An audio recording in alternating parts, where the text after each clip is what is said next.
Holy, I think I may need a minute.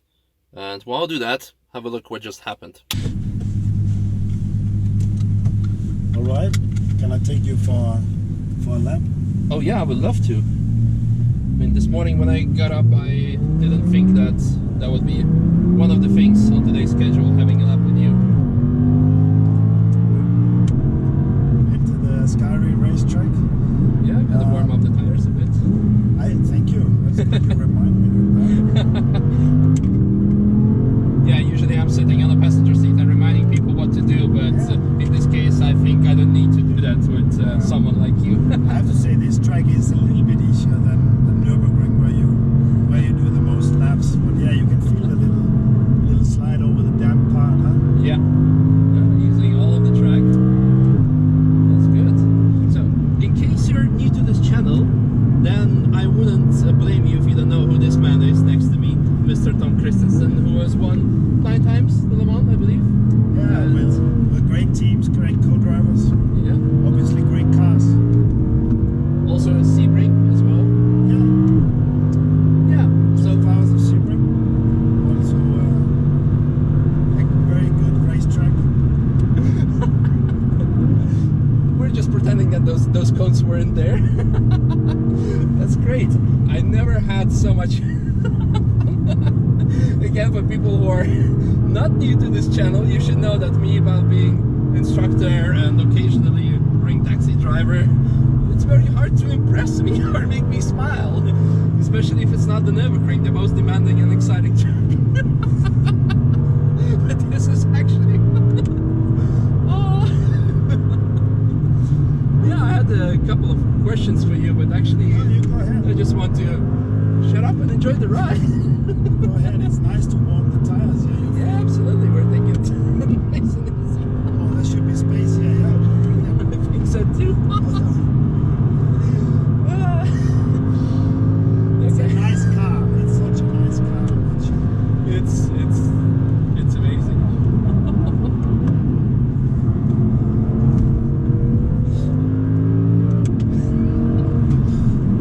Yeah, so I heard that this car shares like 50% or even more with the race car. I have only driven the race car mainly on the track. The hot laps in the evening. Yeah. In the previous evening, that's really nice to give a hot laps like that in the evening. It should be mini Nürburgring in the night. It's something which is very nice. I hope we can do it one day, because after this I can only imagine what it feels like to be sitting next to you.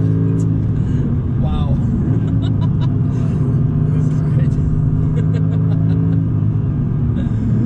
Oh, heavens. What's your most favorite part about the car?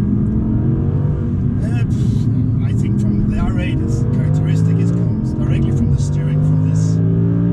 Really, the cockpit is focused everything on the driver. But the steering, it's even more, I would say, in German, gutmütig. Yeah. It's very good, very good response. It's very easy to rotate in and through the corner. Yeah. Gives very good feedback.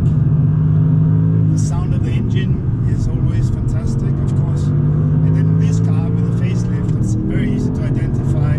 Still an R8, but it's changed so much, and I think it's much sharper, the lines, which I particularly like. Yeah, absolutely. I can only confirm everything you said. So, speaking of the steering, I'm probably one of the only people in the world who has only driven the RWS version before that, and this is the Quattro one. And some people who have no idea how to drive cars sometimes complain that like the Quattro understeers. But in this case, we had some nice sideways action. But then again, so it does allow you the oversteer where you want it to. Yeah, but it's really cold tires on this damn track. You see now it's already planted much better, but I feel that easy on the steering. Now we come a little bit of wet part, you'll feel a little slide now. Yeah. Yeah. See the one is there, and the low is there, but it's easy just to let it come through. Yeah. It's a nice roll, and it's even with one hand you have a trust and feel in the car, which I like. I mean, you have the rear-wheel drive RWS. That's of course lighter with one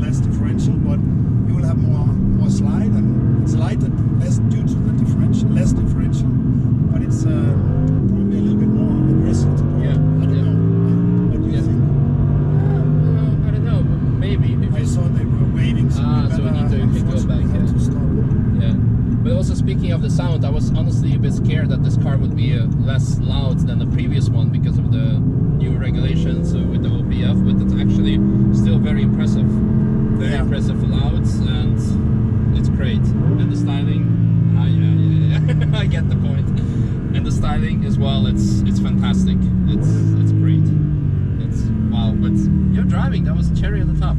We know that there are a lot of options. Okay, I'm driving again. Sorry. I have to drive again. Okay. It was lovely to meet you. It was a pleasure. You're a great guy. Thank you. I like the way you. Yeah, very good. Thank you very much. Good. Thank you. Bye. You have to send me a link, yeah? Yeah, we'll do. We'll do. Bye. Well, what I wanted to ask him as a last question is, I know that you can spec the cars always, like you can put carbon fiber here, carbon fiber there, but I hope there's an option where you can put Tom Kristensen on an option list and have him. And it's okay if the car is gonna cost 10 times more, because after seeing that what the car is capable of, I'm like still, wow.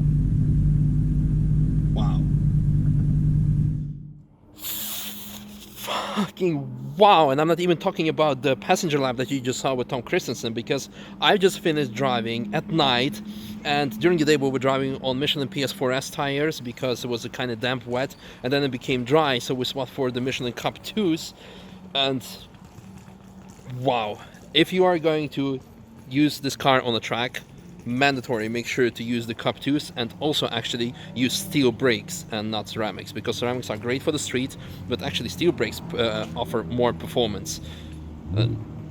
Just see for yourself. This is awesome.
Right, I was already very much impressed by the previous version of the R8, but especially an updated version. And Tom Kristensen behind the wheel is just astonishing, mind-boggling. And I hope everyone who sometimes complain that there is not enough driving in my videos, there is nothing that can top that. Well, though driving on a Notchlife maybe, but maybe this is something for the future. Anyway, welcome to this review of the new Audi R8. I'm very excited to share my opinion, and let's start on the outside of the car, because of course one of the most amazing features of this vehicle, of this version, are the updated looks. And my god, I absolutely love it. Now, of course, it could be a personal taste, it could be a matter of opinion, because the opinions are kind of divided. Like the majority of comments regarding the critique I've read about the design of the car is that many people loved the symmetrical design of the previous R8. So like for example, the front intakes would start directly at the edge of the headlights, but now you have, well, it is obviously symmetric from left to right, but it's less symmetry. Also on the back, when we look at it, the previous version had kind of, well, how should I say, square exhausts, but now it has massive Audi Sport traditional oval exhaust, and I must say I absolutely love it. And well, since we're on YouTube, it can definitely pass the fizz test. It's absolutely fabulous. You may have seen my review of the Audi A1, and I gave some critique points regarding the grille because it's pretty big. And here also, so for example, what I said is if there's a car in front of you driving, and sometimes, you know, you have like stone chip damage and it can accidentally throw a rock through your grille, which can happen also here. But unlike the A1, you can see there's actually a plastic mesh in front of the radiator, which makes it actually safe. So in this case, I absolutely love the design, and it's also practical.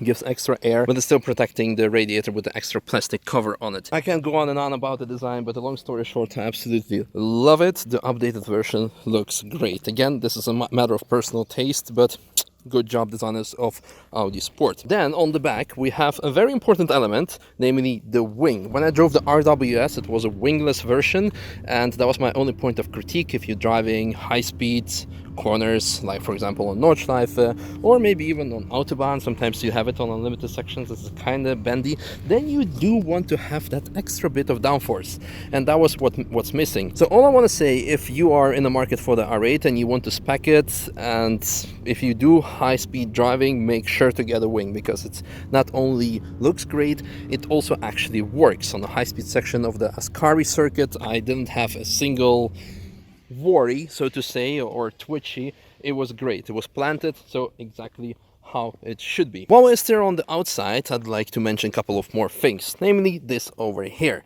the gas tank. It is actually pretty large. It comes with 73 liters or optional 83 liters upgrade. And I remember with RWS, I made like a 500 kilometer trip with an average 180 kilometers an hour on Autobahn on limited sections. On the full tank, which was actually pretty good. The fuel consumption was absolutely great, and I'm pretty sure it's the same thing. Speaking of fuel consumption and environmental policies, etc., etc., I was very scared that the sound would be meh because of the OPF filter, you know, auto particle filter, so the OPF on it, which all the modern cars in Europe need to be equipped with, which dampens the sound. But however, the first time I heard this baby being fired up,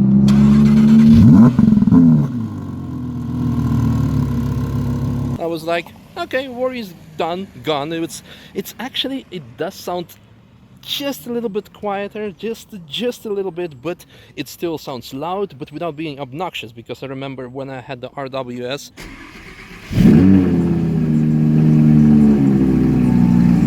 and I wanted to like drive away at night, I was like, oh shit, I should drive away and never come back, because my neighbors will be just waiting with a gun for me, trying to kill me, because it's just way too loud to try to get away at night. But if you have like a, you know, standalone house, there's no issue. So it's actually the first time ever in a car review that I say that a slightly less loud sound is actually better. It's now perfect. Well, before you start thinking, as always, that, oh, it's going to be a biased review from a guy who's wearing an Audi t-shirt and making Audi YouTube videos. No, there are actually a couple of things that I don't really like, but kind of upset me. First of all, going to the frunk. Let me open it up for you here.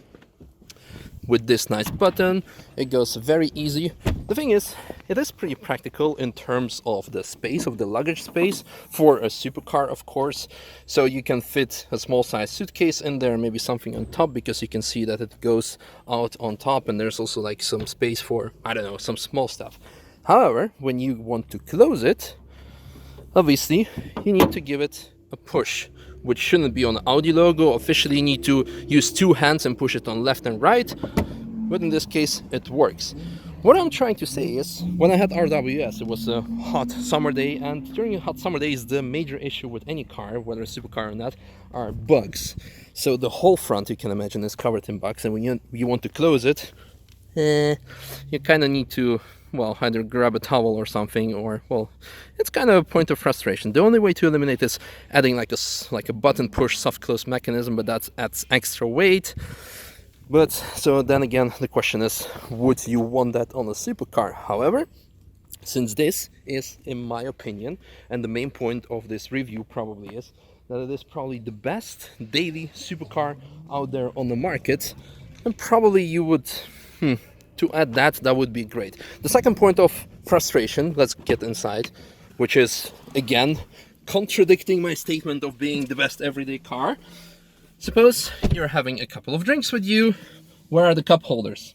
Actually, exactly where my hand is right now. So, open here, put cups in here, and done. I mean, there's no way that you can fit any cups in there, even if you're slightly driving. It just doesn't work. Well, then again, some people would say, there is one strict rule in my car, no food, no drinks. In that case, that's no issue. But those two things are actually the only thing that upset me and frustrate. Now, going to the most amazing and important things on the interior and the drivetrain. I already mentioned I really like the design. So what's up on the inside? I can say not much, because as you may know, less is more. In this case, there is nothing that distracts you. It's great. It's absolutely driver and performance oriented. There is only one main screen. So unlike other Audi models, when you have 1 and 2 and sometimes 2 and 3, here is only one main screen. So there is no distraction from it. Let me turn it on so you can see how it looks like. And here is the turn on button, the start button. Hello. Oh, welcome. Yeah, there we go.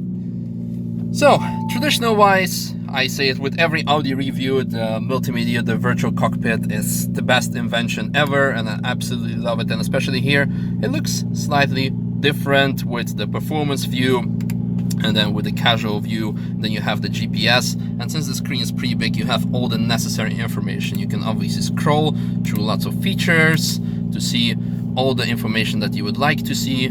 It's very customizable, and the long story short, oh, now it's getting more quieter because the cats have been warmed up, and now you can probably understand me better. But anyway, what I want to say, it's simply great. It shows what it needs to show without being too distractive.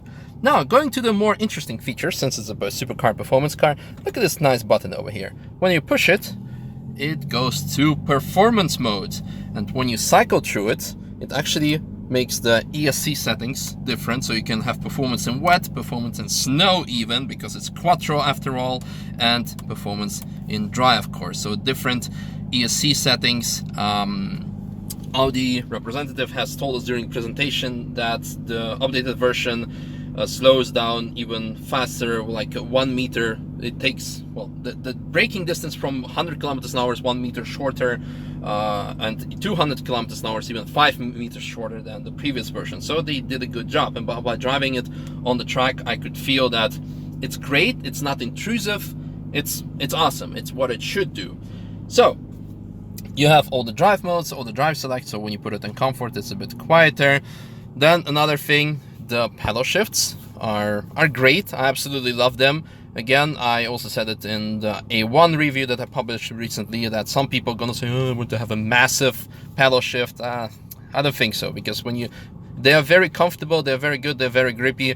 You don't need to have a big one. And the question is, some people like the fixed pedal shifts, so not on the steering wheel, so they will be on a fixed position, but I like this option, so this is great. Over here is, by the way, a menu button, and when you press it, it will take you to this additional screen where you can access the settings, for example, or any other of the important points, and modify your, well, the car and multimedia and the measurement and the language according to your liking. But let's be honest, guys, you will not be spending much time here. You'll do it once, and after that you will just go to the view and have this in front of you, and yeah, that's all you need basically. Now onto here, not much to be seen. Just again, not too distractive, actually not distractive at all. Air conditioning settings, climate control settings. Over here, wireless phone charging, which is great. 2 USB ports, aux port, and the, well, I accidentally pressed the what's it called, the cover, and actually, well, while we're here, you can see it that you can cover up your phone, and this is a rubber coated surface, again, like with many of Audi models, so your phone will not slide around while you're driving on the track, and it actually works. I had my phone on it while I was driving the track, and yeah, long story short, it works. One point of question, the recent Audi models, like for example the Q3 and the A1 that I've reviewed, had a USB-C port. I don't know if it's an option, but this one comes just casual USB ports. Well, since we're talking about multimedia, on the back you have extra slots for your CD or GPS or memory cards with your music on it. Here on the back as well, you have an extra netting so you can put some other small stuff of yours, and behind it, nice view, carbon fiber and the engine. And furthermore here, most importantly, the seats. For people who are familiar with my channel, I'm probably the biggest nagging or praising person, depending if it's good, regarding the seats, regarding the comfort, because I have quite a sensitive back because of a lot of track driving. So yeah, if it's bad, I would just say it immediately. If it's good, I'll be very happy. And it's very exceptional to combine comfort with performance stability. Those seats offer lots and lots of comfort, so you can have long distance trips, like for example, like I did with RWS, and this is the even slightly upgraded version of it. And you have lots of side stability while you're going through the corners, so you don't like, what's it called? You don't put too much force on your lower back by holding yourself on the steering wheel or in the seat. So it's great to see this amount of performance, well, support and comfort at the same time. Right, to summarize, I just want to say again, R8 is probably the best all-round everyday supercar. You can actually really call it everyday supercar. It really frustrates me when people still think that supercars, when they like first start coming into existence around 80s, that they should be pain in the ass to drive. So for example, if you want to reverse, you need to do something like that, and like because you have like no rear view mirror or rear view camera. And point two, that it needs to be, apart from being pain in the ass to drive, that it's trying to kill you every single time that you try to take a corner, or even on a straight, too much gas and you just like go every way, pinball, and again, you kill yourself or destroy your car. I mean, when you spend this much money on a car, you want it to be usable, drivable, and still enjoy and have fun. And this car, again, has it all. It has amazing 620